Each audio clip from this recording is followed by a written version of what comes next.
여러분 안녕하세요. 나윤수 목사입니다. 요한계시록 바르게 읽기 7번째 시간으로서요, 요한계시록 4장과 5장에 있는 내용으로 찬양받기에 합당하신 어린 양이라는 제목을 함께 말씀을 나누도록 하겠습니다. 벌써 절반 정도가 지난 것 같은데요, 절반이나 강의를 했음에도 아직까지 3장까지밖에 강의를 못한 셈이네요. 그런데 너무 걱정하지 않으셔도 되는 게, 저희가 그동안은 배경 부분, 서론 부분을 다루다 보니까 기초를 탄탄하게 세워야 된다는 의미에서 밀도 있게 그 본문들을 다뤘고 배경을 다뤘습니다. 오늘부터는 요한계시록의 본격적인 내용으로서 본론이 진행이 되는데요, 아마 쭉쭉쭉 진행이 돼서 6주 내지 7주 정도면 나머지 본문을 다 다룰 수 있을 것 같습니다. 어떤 학자들은 1장을 서론으로 보기도 하고요. 그런데 많은 경우 1장에서 3장까지를 요한계시록의 서론으로 봅니다.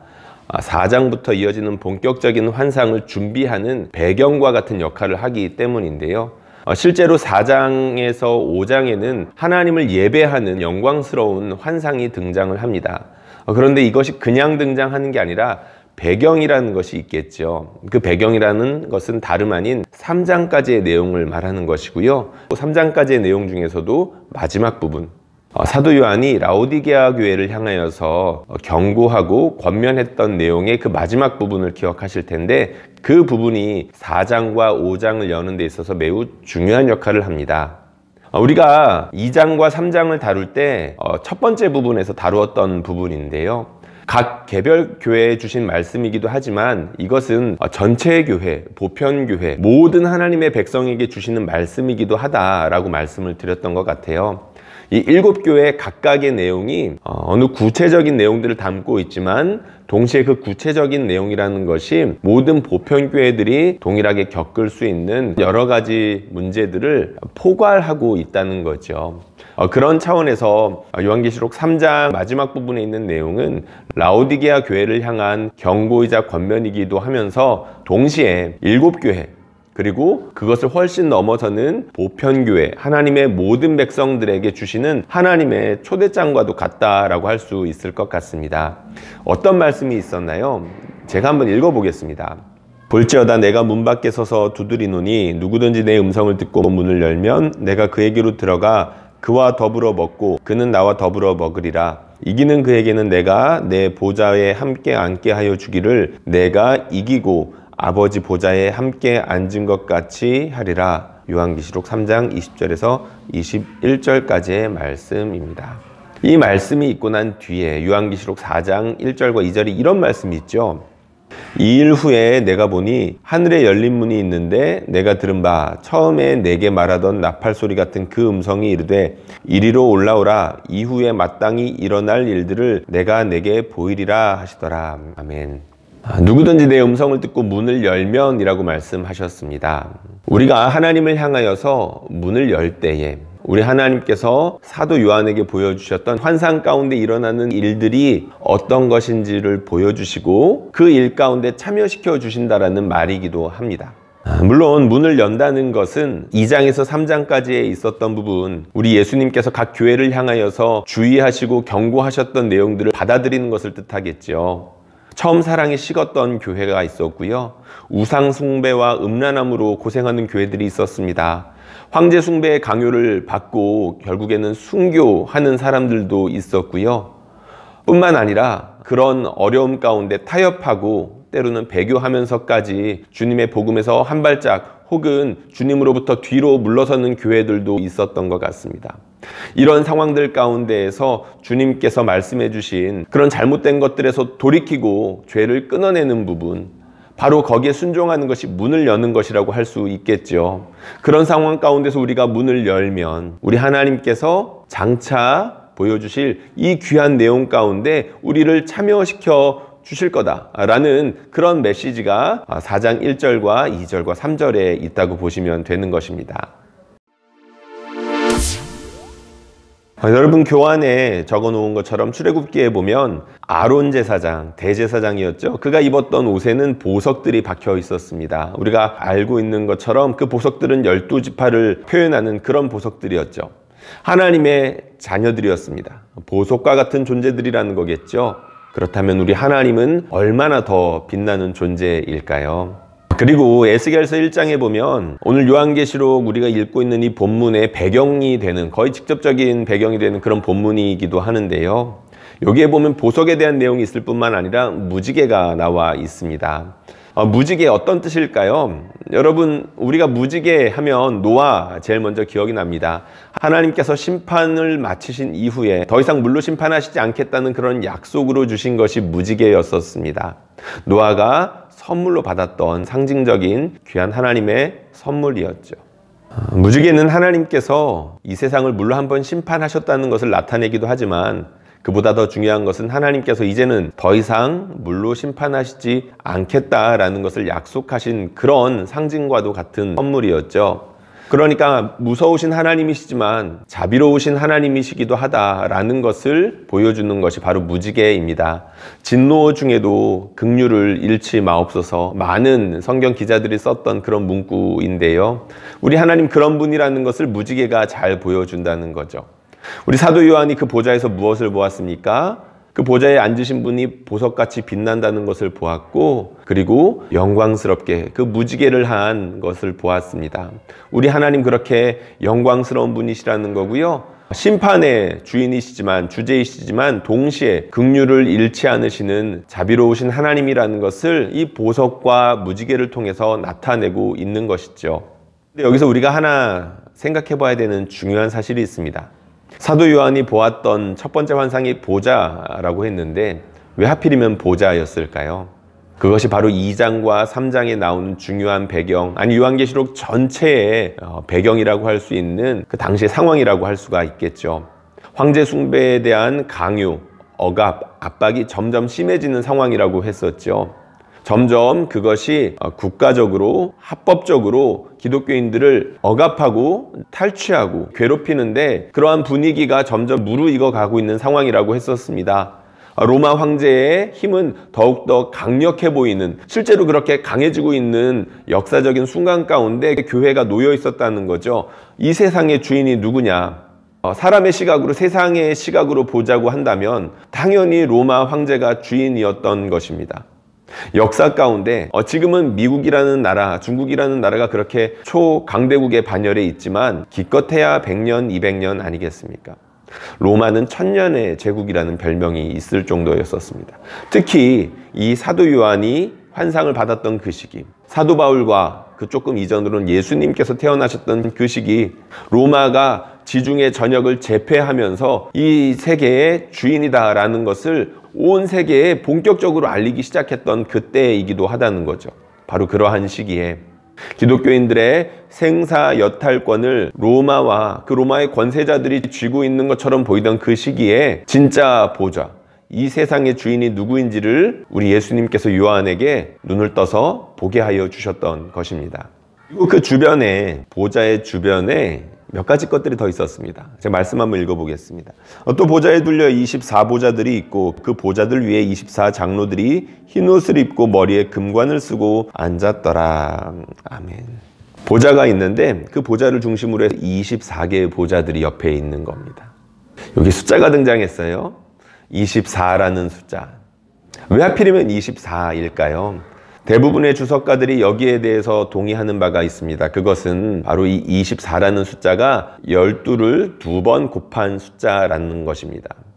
12과 12, 바로 구약의 12지파를 나타내는 것이고 동시에 신약의 12사도를 나타낸다는 것이죠. 구약에 있었던 하나님의 백성, 신약에 있었던 하나님의 백성, 이 모두를 대표하는 숫자가 12과 12, 합이 24라는 겁니다. 하나님의 보좌를 구약과 신약에 있는 모든 성도들이 둘러싸여서 그 하나님 주변으로 있더라라는 거죠. 흥미로운 게 있습니다. 그들 역시 보좌에 있었다는 겁니다. 신약 성경에 보면 성도들이 존귀한 자로서 묘사되고 있는데 보통 존귀한 게 아닙니다. 우리 하나님께서 함께 보좌에 앉혀주셨다라는 표현들이 곳곳에 있죠. 하나님의 통치에 성도들이 참여한다는 것을 뜻하는 것입니다. 성도들 역시 하나님께서 영광스럽게 만들어주셨다는 것을 보여주는 환상이기도 하죠. 그리고 그들이 보좌에 앉아있을 뿐만 아니라 흰옷과 금면류관, 면류관에 대한 이야기가 나오고 있어요. 2장과 3장 여러분 기억하실 겁니다. 흰옷에 대한 약속이 있었고 면류관에 대한 약속이 있었습니다. 하나님의 백성들, 구약과 신약을 포괄하는 이 하나님의 백성들이 하나님의 약속을 받아서 그 약속이 성취됐다라는 것을 보여주고 있는 겁니다. 보아라, 우리의 앞서간 이 구약의 하나님의 백성들과 신약의 하나님의 백성들이 하나님께서 약속해 주셨던 것처럼 흰옷과 면류관을 쓰고 있네. 사도 요한이 우리 예수님의 약속이 이렇게 이루어지는 것이구나 라는 것을 시각적으로 생생하게 보았던 것입니다. 뿐만 아니겠죠. 이 환상은 사도 요한이 그저 과거에 있는 것을 보는 것이 아니라 하늘의 환상을 본 겁니다. 시공간을 초월했다는 이야기겠죠. 구약과 신약의 하나님의 백성이라고 했지 않습니까? 그러니까 이것은 그저 요한과 7교회 이전에 있었던 성도들 뿐만 아니라 시공간을 초월하여 장차 앞으로 있게 될 모든 하나님의 백성들까지 포함하는 그런 환상이라고 할 수 있겠죠. 분명 7교회 그 현재에 그 성도들 역시 포함되어 있을지도 모르겠습니다. 우리가 2장 3장에서 보았던 순교자 안디바라는 사람 기억하시죠? 사도 요한이 혹시 여기서 안디바를 봤을지도 모르겠네요. 어쨌든 중요한 것은 구약과 신약을 대표하는 그런 하나님의 백성을 24라는 숫자로 대표했고요. 그리고 그것이 얼마나 영광스러운지를 그 하나님 보좌 주변에 있는 보좌들과 흰옷과 면류관으로 나타냈던 것입니다. 그리고 사도 요한이 보았던 것이 있었습니다. 보좌 앞으로 있는 수정과 같이 맑은 유리 바다였지요. 이것과 관련하여서 제가 말씀을 읽어보겠습니다. 보좌 앞에 수정과 같은 유리바다가 있고, 아멘. 4장 6절 상반절에 있는 말씀입니다. 도대체 이 바다는 무엇일까요? 여기에 대한 분분한 해석들이 있는데 대체로 하늘의 성전, 하나님께서 계시는 환상을 보는 것이다 보니까 이 바다는 솔로몬 성전에 있었던 바다, 곧 거대한 녹그릇을 상징하는 것이다 라고 해설자들이 많이 주석을 하곤 합니다.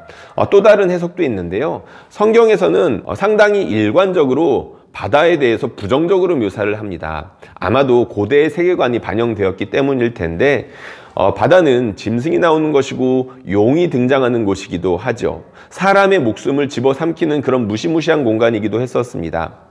복음서에 보면 돼지떼들이 어디로 들어갔다고 나오죠? 바다로 들어갔다라고 등장합니다. 그만큼 호수나 바다 이렇게 분위기가 안 좋은 부정적인 뉘앙스로 그려지곤 하는데 실제로 요한계시록에도 보면 용과 짐승이 나타나는 곳이 바다로 등장하기도 하거든요. 그렇다 보니까 이 하늘에 있는 환상이지만 동시에 땅의 모습도 복합적으로 보고 있는 것이다 라는 주장도 있습니다. 그런데 저는 아무래도 이 보좌의 모습이기도 하면서 4장과 5장이 예배의 장면을 나타내는 그런 환상이기 때문에 아마도 요한이 보았던 것은 솔로몬 시대에 있었던 그 녹그릇, 거대한 녹그릇, 아마도 정결케 하는 예식을 위해서 있었던 것으로 보이는 그 녹그릇, 그 바다를 표현하는 것이 아니었을까라고 한번 추측을 해보는데요. 실제로 하나님의 보좌 앞에 나아가는 데 있어서 손을 씻고 몸을 씻고 하는 일들은 구약시대에서부터 쭉 있어 왔던 것이지요. 그래서 우리 하나님의 보좌 앞에 수정과 같이 맑은 물이 있는 것이 아닐까. 그리고 이제 21장, 22장에 가면 하나님의 보좌로부터 흘러나오는 그 강물에 대한 이야기가 이제 본격적으로 나오게 되는데 그것을 암시하는 것이 아닐까라고 추측을 해봅니다. 그리고 사도 요한이 보았던 것이 하나가 더 있습니다. 24 보좌와 함께 네 생물을 보게 되는데요. 제가 한번 또 읽어보겠습니다. 보좌 가운데 보좌 주위에 네 생물이 있는데 앞뒤에 눈들이 가득하더라. 그 첫째 생물은 사자 같고 그 둘째 생물은 송아지 같고 그 셋째 생물은 얼굴이 사람 같고 그 넷째 생물은 날아가는 독수리 같은데 네 생물은 각각 6날개를 가졌고 그 안과 주위에는 눈들이 가득하더라. 그들이 밤낮 쉬지 않고 이르기를 거룩하다 거룩하다 거룩하다 주 하나님 곧 전능하신 이여 전에도 계셨고 이제도 계시고 장차 오실 이시라 하고. 아멘. 네 생물입니다. 왜 하필이면 네 생물일까요? 여기에 나와 있는 환상들을 실제 물리적으로 구현한다라고 한번 생각해 보십시오. 많이 징그러울 것 같습니다. 왜냐하면 눈들이 가득하다라고 했잖아요. 역시 상징이겠죠. 왜 네 생물일까요? 일단 성경에 보면 4라는 숫자가 4개의 방위, 동서남북을 포함한 이 전체 땅과 우주를 포괄하는 숫자로 쓰이는 경우들이 여럿이 있었습니다. 그러니까 이 넷이라는 숫자가 무엇인가를 대표하기 위해서 사용되는 경우들이 있는데 오늘 본문 역시 그렇다는 겁니다. 각각의 동물들을 대표하는 그런 동물들의 이름이 있지요. 황소와 사자, 독수리, 그리고 사람. 여기에 대해서 이제 구체적인 해설들은 주석가마다 조금씩 차이가 나지만 온 피조물들을 대표하는 거다라는 것에 있어서는 어느 정도 합의가 되어 있습니다. 이 네 생물들이 날개를 가졌다라고 하고 있지요. 6날개입니다. 우리가 6날개 그리고 천사들 생각하면 이사야서 6장이 생각이 납니다. 여러분들 교환에 인용해 놓았고요. 그리고 역시 이 본문은 에스겔서를 상당히 구체적으로 인용하고 있기도 합니다. 네 생물과 그리고 이사야서에 나오는 그 스랍들의 모습을 합쳐 놓은 표현이라고 할 수 있을 텐데요. 온 피조세계, 천사를 포함한 모든 피조세계가 하나님을 그렇게 찬양하고 있는 모습을 요한이 보았던 겁니다. 하나님의 백성을 포함하는 그리고 온 피조세계를 대표하는 생물들과 천사들, 하나님의 보좌 주변에서 뭐하고 있나요? 예배하고 찬양하고 있는 모습을 이 사도 요한이 열려져 있는 그 하늘문을 통해서 보게 된 것입니다. 이 말씀 참 영광스럽기도 하고 아름답기까지 한 그런 말씀입니다. 제가 한번 읽어보겠습니다. 그 생물이 보좌에 앉으사 세세토록 살아계시는 이에게 영광과 존귀와 감사를 돌릴 때에 24장로들이 보좌에 앉으신 이 앞에 엎드려 세세토록 살아계시는 이에게 경배하고 자기의 관을 보좌 앞에 드리며 이르되 우리 주 하나님이여 영광과 존귀와 권능을 받으시는 것이 합당하오니 주께서 만물을 지으신지라 만물이 주의 뜻대로 있었고 또 지으심을 받았나이다 하더라. 아멘. 24장로들이 찬양하는 중요한 이유가 있었죠. 만물이 주로부터 온다고 했습니다. 우리 하나님께서 온 세상 천지 만물을 지으셨다는 거죠. 창조주 하나님이시라는 겁니다. 로마의 황제가 제 아무리 힘이 세고 수많은 군대를 가지고 많은 땅들을 점령하고 있는 상황이었지만 여전히 온 세상의 주인은 하나님이고 그 사실은 변하지 않는다는 것을 이 찬송의 가사를 통해서 확인할 수 있는 것이죠. 짧은 시간 4장에 대해서 살펴보았는데요. 이 4장을 톰 라이트는 이렇게 요약하고 있습니다. 세상은 세상을 창조하신 하나님을 경배하는 대신 세상 자체를 혹은 그 안에 있는 세력을 숭배하는 운동으로 가득했다. 계시록 4장은 섬세하면서도 결정적인 균형을 제시한다. 모든 창조 세계가 하나님을 경배한다. 우리 인간은 만물의 창조주이신 하나님이 모든 찬양을 받으시기에 합당하다고 인정하면서 마음과 함께 지성으로 그분을 경배하도록 부름받는다. 아멘. 처음에 말씀드렸던 것처럼 요한이 보았던 환상은 천상의 세계에서 지금 이런 일들이 일어나고 있다. 우리가 모르는 영적인 세상에서는 하나님이 이렇게 높임을 받고 있다. 라는 사실과 정보를 나타내기 위해서 쓰여진 것이 아닙니다. 정말 중요한 것, 이 환상을 통해서 너희가 만약에 정말로 하나님을 순결하게 예배하고 있다면 이미 이러한 천상의 예배 가운데 함께 참여하고 있는 것이 되며 만약에 그렇지 못하다라고 한다면 어서 돌이켜 마음문을 열어 죄로부터 돌이켜서 이 천상의 예배 가운데 참여해야 되지 않겠니? 온 세상의 진짜 주인이신 하나님을 섬겨야 하지 않겠니? 라고 초청하고 권면하는 것이라 할 수 있는 것이죠. 요한계시록 4장과 5장은 같이 하나의 묶음이라고 할 수가 있는데요. 4장에 나와 있는 모습을 5장이 좀 더 구체화하고 발전시키고 있다고 할 수가 있습니다. 여기서 5장에서 보면 요한이 또 다른 것을 봅니다. 아주 중요한 것인데요. 그게 무엇일까요? 제가 한번 읽어보겠습니다. 내가 보매 보좌에 앉으신 이의 오른손에 두루마리가 있으니 안팎으로 썼고 7인으로 봉하였더라. 아멘. 봉인된 두루마리가 나타납니다. 신약 성경에서 두루마리는 무엇을 나타냈었나요? 주로 구약 성경을 나타내는데 쓰였던 말입니다. 그렇습니다. 두루마리는 성경, 곧 하나님의 말씀을 나타내는 상징이라고 할 수가 있겠죠. 그런데 이 두루마리가 돌돌 말려 있었던 것 같고 봉인되어 있었던 것 같습니다. 지금도 우리가 이 봉인이라는 것을 활용하곤 하는데요. 언제 봉인을 하죠? 안에 있는 내용을 철저하게 비밀로 붙인다거나 안에 있는 내용들이 변함이 없는 것이다. 그러니까 이것을 작성한 사람으로부터 어떠한 오염이나 왜곡이 없었다라는 것을 증명하는 게 봉인의 역할 아니겠습니까? 이 두루마리 역시 그런 봉인이 되어 있었는데 한 개도 아니고 7개의 봉인.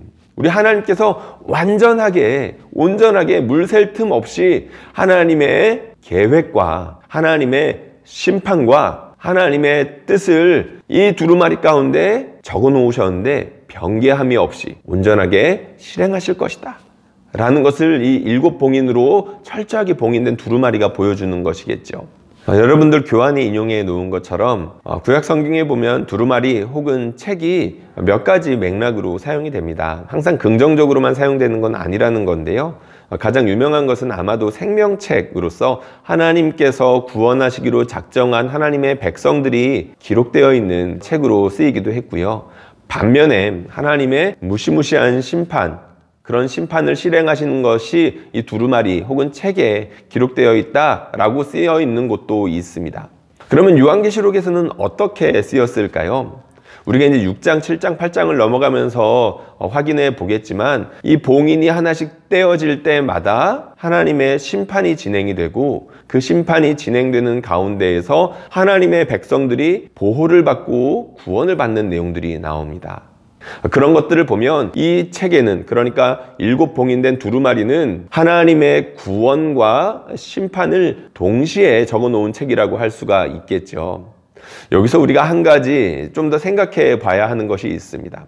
심판하면 두렵기도 하고 떨리는 것이기도 한데 하나님의 백성의 입장에서 보았을 때, 그러니까 하나님의 입장에서 보았을 때 이것은 정말로 두려운 것일까라는 점이죠. 여러분, 심판이라는 것은 두려운 것이 맞지만 정말 부정적이기만 할까요? 그렇지 않습니다.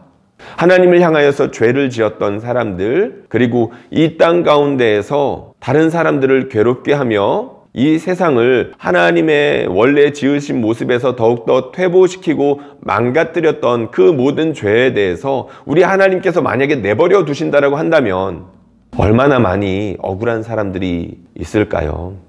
정말 많이 힘든 사람들이 있을 것 같습니다. 마지막에서조차 잘못된 것들이 바로잡히지 않고 그들이 이 땅 가운데에서 죄를 지었던 그 모든 것들이 어떻게든 처단되거나 심판받지 않는다라고 한다면 우리 하나님은 과연 공정하신 분이 될 수 있을까요? 요한계시록에서는 심판에 대한 내용이 굉장히 많이 나오는데요.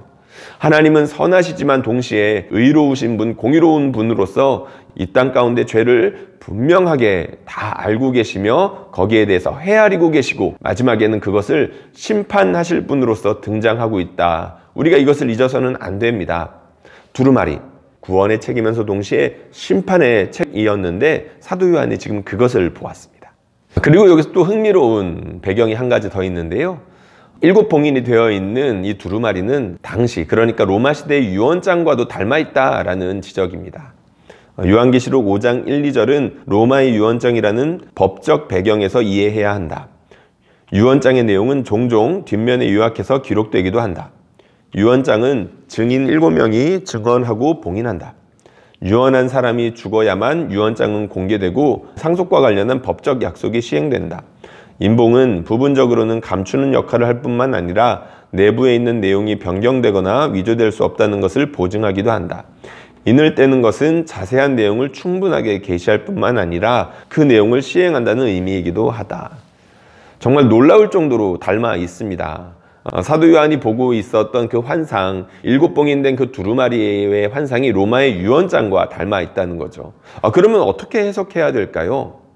구약에 있는 그런 배경적인 내용들과 이 로마의 유언장이라는 이 역사적인 배경을 함께 우리가 합쳐서 해석할 수가 있겠죠. 실제로 이 유언장의 계시자와 집행자는 누구로 등장하게 됩니까? 우리가 앞으로 보게 될 내용이면서 너무나 중요한 내용이기도 한데, 죽으시고 다시 살아나신 우리 예수님께서 이 하나님의 뜻을 계시하시며 집행하시는 분으로 등장합니다. 그에게만 유일하게 이것을 집행할 수 있는 권리, 계시하실 수 있는 권리가 있었던 것이죠.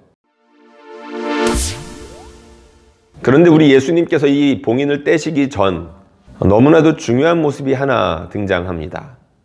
그것은 바로 사도 요한이 크게 울었다라고 하는 장면인데요. 제가 읽어보겠습니다. 그 두루마리를 펴거나 보거나 하기에 합당한 자가 보이지 아니하기로 내가 크게 울었더니. 사도 요한이 보좌 환상과 그리고 그 보좌에 있는 하나님의 손에서 두루마리를 보았습니다. 근데 그 두루마리, 7 봉인된 두루마리, 하나님의 구원과 심판이 계시되고 집행되어야 하는 그 두루마리인데, 그것이 도무지 계시되거나 집행될 것 같은 그런 분위기가 보이지 않았던 겁니다. 누군가가 그것을 빨리 떼서 하나님의 뜻이 온 세상 가운데 드러나야 하는데 그럴 기미가 보이지 않았던 거죠. 두리번 했던 것 같습니다. 도대체 이것을 누가 뗄 수 있겠습니까? 이 세상이 너무나도 힘들고 특별히 하나님의 백성들이 이 땅 가운데서 이토록 고통받고 있는데 하나님의 뜻이 하루속히 집행되어야 하지 않겠습니까? 라는 간절한 마음이 사도 요한에게 있었던 겁니다. 환상을 보는 중에도 그 마음이 어디 가지 않았던 것이죠. 진짜 목자였던 것입니다. 자신이 목양하던 그 성도들, 애타는 마음이 있었던 거죠. 뿐만 아니라 하나님의 영광에 대한 갈망이 있었다라고 할 수 있을 것입니다.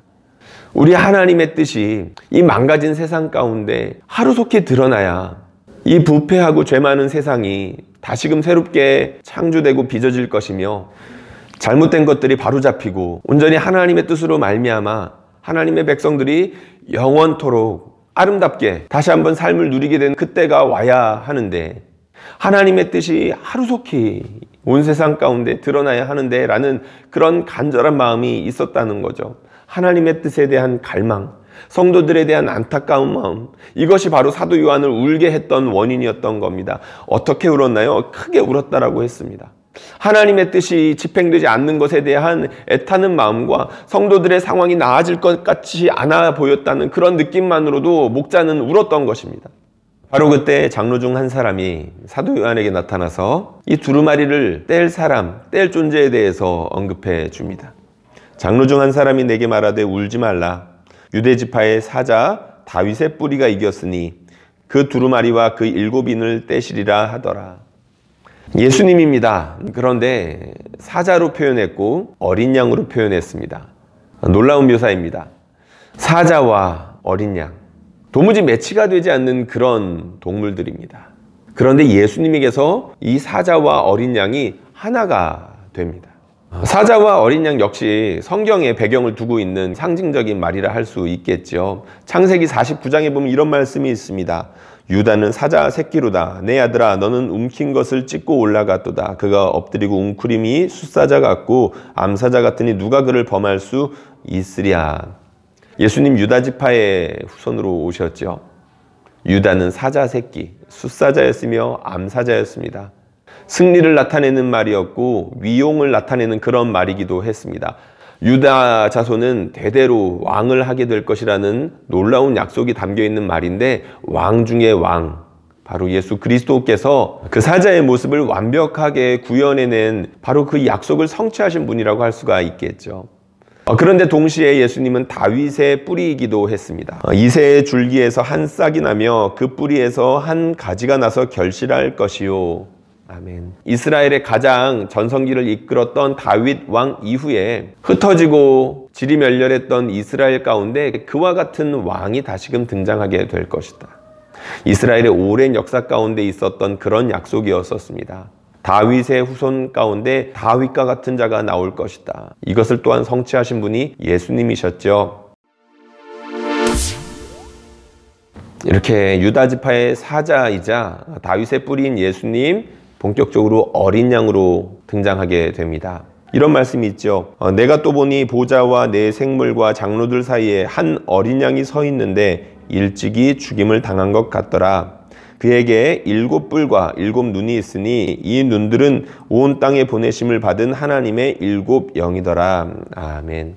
세례 요한이 했던 말이 있습니다. 보라, 세상 죄를 지고 가는 하나님의 어린 양이로다. 유월절 어린 양. 우리가 그 양에 대해서 모르는 바가 아닙니다. 그만큼 유서가 깊은 상징이라는 거죠. 양으로 말미암아 이스라엘이 구원을 받았었습니다.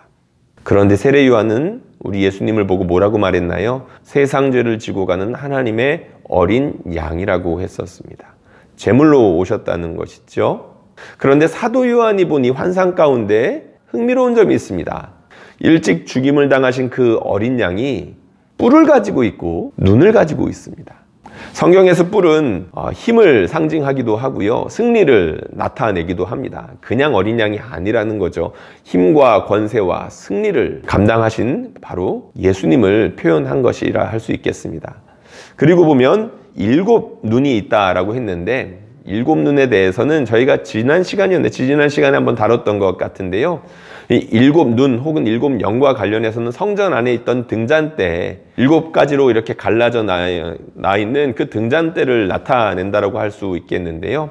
성전 안을 밝게 비췄던 하나님의 인재를 상징했던 그런 역할을 하는 상징이라고 할 수 있는데 예수님에게 그 눈이 있는 겁니다. 성령으로 말미암아 온 세상을 두루 비추시는 그런 분이신데 어린 양에게서 그 이미지가 합쳐지고 있는 거죠. 유다 지파의 사자이기도 하면서 다윗의 뿌리이기도 하신 예수님, 그런데 동시에 어린 양이신 예수님께서 이렇게 나타났는데 하나님의 보좌로부터 두루마리를 취할 때 그때의 모습은 어떤 모습이었나요? 이것이 중요한데 제가 읽어보겠습니다. 그 어린 양이 나와서 보좌에 앉으신 이의 오른손에서 두루마리를 취하시니라. 아멘. 두루마리를 취하시는 것은 다름 아닌 어린 양이셨습니다. 유다의 사자로서 그 두루마리를 취하셔도 됐을 것 같고 다윗의 뿌리로서 이 두루마리를 취하시고 집행하셨어도 좋을 것 같은데 어린 양의 모습으로 그 두루마리를 취하셨습니다. 왜일까요? 뒷부분에서 다루겠지만 이 땅 가운데에서 고난받으시고 그 고난을 참으시고 모든 사람들의 죄를 담당하시는 그런 연약한 모습으로 말미암아 우리 예수님께서는 하나님의 승리를 따내셨죠. 사단과의 싸움에서 승리하셨습니다. 그 방법은 힘과 권세, 물론 하나님께서 주시는 힘과 권세였지만 죽음으로부터, 고난으로부터, 인내로부터 나오는 바로 거기서부터 나오는 힘이었었습니다. 우리 하나님의 역사는 예수님의 그러한 순종으로 말미암아 본격적으로 이 세상 가운데 계시되었고 집행되기 시작했던 것이죠. 그것을 이 아름다운 환상의 모습으로 사도 요한이 보고 있는 것입니다. 사자와 어린 양, 너무나 멋진 비유이고 환상인데요. 톰 라이트는 여기에 대해서 이렇게 정리를 해 놓았습니다. 사자는 궁극적 권력과 최고의 왕권 둘 다의 상징인 반면 어린 양은 온유한 약함과 희생을 통한 죽음의 궁극적 나약함을 상징한다.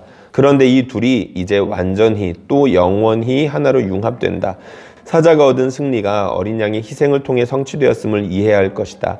어린 양이 거둔 승리는 사자와 같은 하나님의 승리다.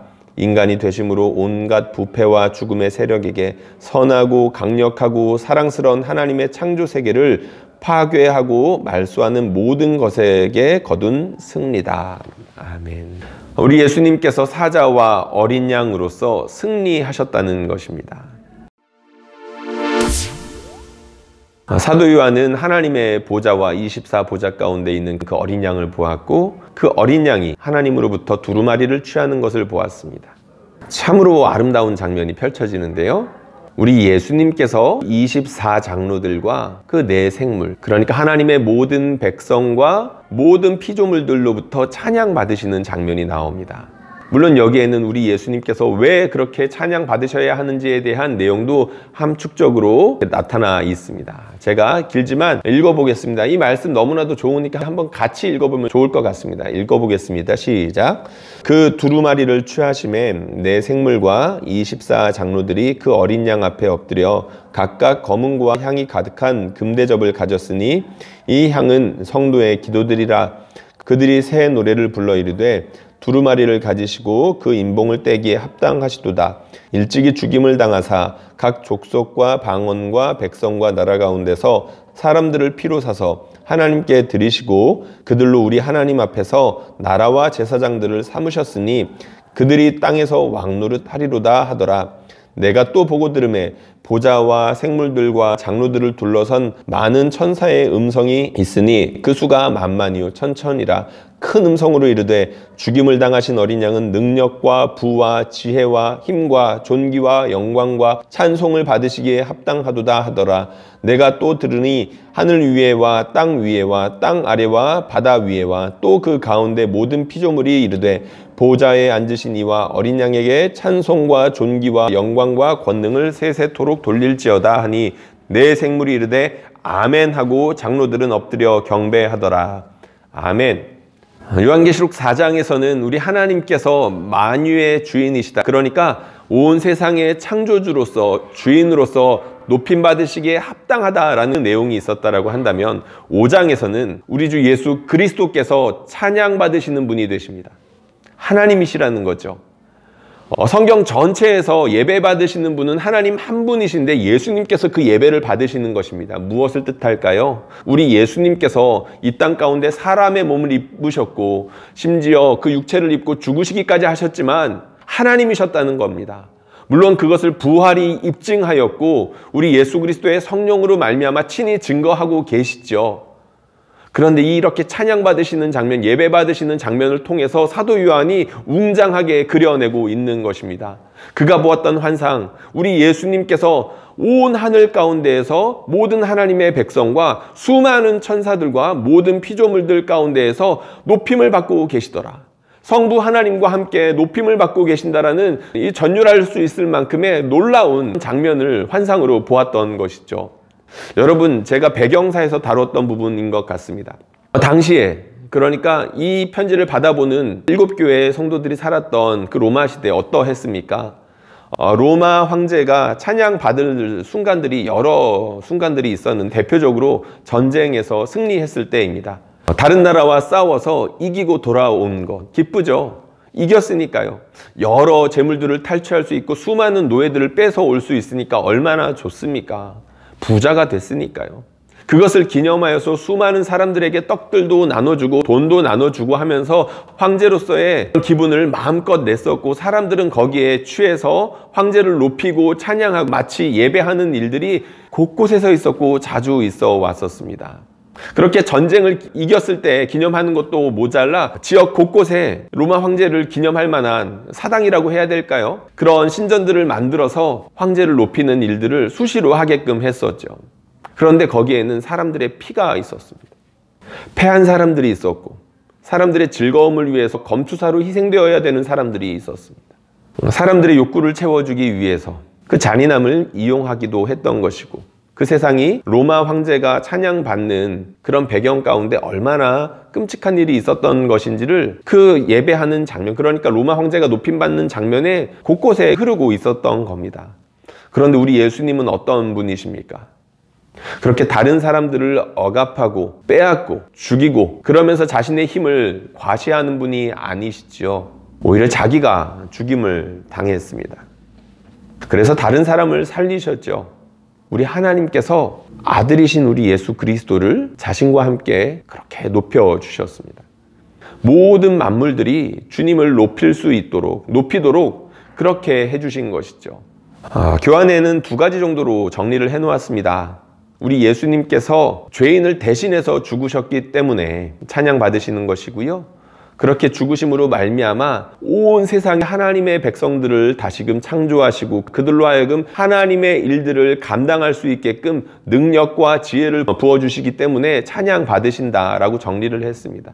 하나님의 찬양을 이렇게 논리적으로 혹은 분류해가지고 딱딱딱 구분하는 것들이 그렇게 좋지는 않죠. 그런데 강의 편의상 이렇게 나누어 보았습니다. 4장과 5장을 또 이렇게 나눠볼 수가 있겠죠. 창조주 하나님이시기에 높임을 받으시는 것이고 구원하시는 하나님이시기 때문에 이렇게 높임을 받으셨던 겁니다.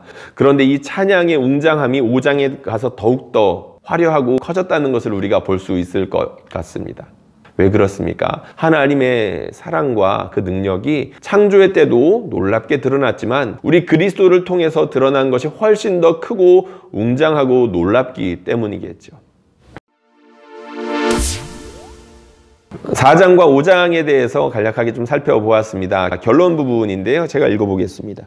예수님께서는 요한에게 하늘 보좌를 보여주셨습니다. 그리고 하나님의 모든 백성과 모든 피조물이 하나님과 사자와 어린 양으로 그려지는 예수 그리스도를 예배하는 모습을 보여주셨습니다. 이것은 요한뿐만이 아니라 신앙 때문에 고생하는 모든 성도들에게 큰 확신과 위로를 주는 내용이었습니다. 로마의 황제가 아니라 예수님께서 이 땅의 주인이시고 오직 예배받으시기에 합당한 하나님이셨던 것입니다. 만약 그들이 힘들어도 믿음을 지키며 예배하고 있다면 그들은 이미 천상의 예배에 참여하고 있는 것이었고 천상의 보좌에 앉아 세상을 섬기며 다스리시는 하나님의 일에 이미 참여하고 있는 것입니다. 그들은 비록 연약했지만 만약 믿음으로 계속해서 살아간다면 결국엔 어린 양과 함께 강해 보이는 자들을 이길 것이고 하나님의 영광을 누리며 하나님의 나라를 함께 다스리며 영원토록 살게 될 것입니다. 아멘. 7교회가 처해 있던 여러 가지 상황들이 있었습니다. 그런데 공통점이 있었죠. 내버려두지 않았다는 겁니다. 세상이 내버려두지 않았고 사단이 내버려두지 않았습니다. 다 힘든 상황 가운데 놓여 있었다는 거죠. 이 영상을 보시는 분들도 그럴 겁니다. 그런데 우리 하나님께서 사도 요한을 통해서 그리고 이 영상을 통해서 우리에게 보여주시는 놀라운 환상이 있습니다. 이 땅의 진짜 주인이 우리 아버지 하나님이시라는 것이고요. 우리 주 예수 그리스도께서 그의 피로 놀랍게 구원하셨다는 것입니다. 우리 성부 하나님, 우리 성자 예수님께서 성령으로 말미암아 여전히 지금도 동일하게 우리를 붙들고 계신다는 것을 이 환상을 통해서 보여주고 계십니다. 여러분, 함께 예배해야 하지 않겠습니까? 함께 찬양의 자리로 나아가야 하지 않겠습니까? 신앙의 나태함 때문에 주저앉아 계신 분들이 있을지도 모르겠습니다. 우리 하나님께서 이 요한계시록 4장과 5장의 말씀으로 7교회를 깨우셨던 것처럼 혹여나 주저앉으신 분들 우리 하나님께서 동일하게 부르고 계신다라고 믿습니다. 이 말에 반응했으면 좋겠습니다. 누구든지 문을 열면 우리 주님께서 하늘문을 열어주실 것이고 이 천상의 예배 가운데 다시금 우리를 불러주실 것입니다. 영상 시청해 주셔서 감사하고요. 이 하늘의 복이 여러분들에게 임하기를 기도하겠습니다.